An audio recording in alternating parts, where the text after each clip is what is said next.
தொழில் முனைவோர்கள் ஒன்றாக சேர்ந்து இடம் வாங்கி தொழில்பேட்டை அமைக்க முன்வந்தால் 15 கோடி ரூபாய் மானியம் வழங்கப்படும் என்று அமைச்சர் தாமு அன்பரசன் தெரிவித்துள்ளார். சட்டப்பேரவையில் கேள்வி நேரத்தின் போது பேசிய அதிமுக உறுப்பினர் அம்மன் அர்ஜுனன், வடவள்ளியில் உள்ள கோவிலுக்கு சொந்தமான இடத்தில் தொழிற்பேட்டை அமைத்துக் கொடுக்க வேண்டும் என்று கேட்டுக் கொண்டுள்ளார்.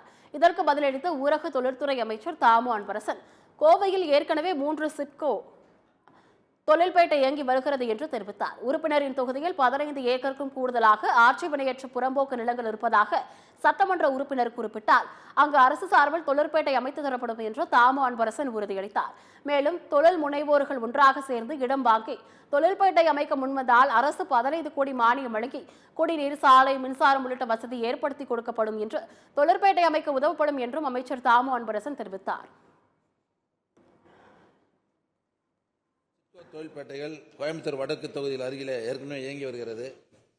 அது இல்லாமல் மோப்பேரி பாளையத்தில் 10 கோடி அரசு மானியத்துடன் ரூபாய் 24 கோடியே 32 லட்சம் திட்ட மதிப்பில் 225 ஏக்கர் பரப்பில் 202 மனைகளை கொண்டும், கள்ளப்பாளையத்தில் 10 கோடி அரசு மானியத்துடன் ரூபாய் 20 கோடி திட்ட மதிப்பீட்டில் 116.24 ஏக்கர் பரப்பில் 120 மனைகளை கொண்டும் 2 தனியார் தொழில்பேட்டைகள் கழக அரசு பொறுப்பேற்றதற்கு பின் பயன்பாட்டிற்கு கொண்டு வரப்பட்டிருக்கிறது.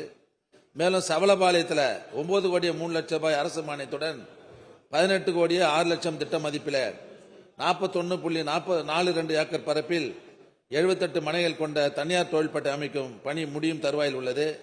எனவே மாண்புமிகு உறுப்பினர்கள் கோரிய இப்பகுதிகளில் புதியதாக தொழில்பேட்டை அமைக்க வேண்டிய அவசியம் ஏதும் இல்லை என்பதை தங்களின் வாயாளாக மாண்புமிகு உறுப்பினர்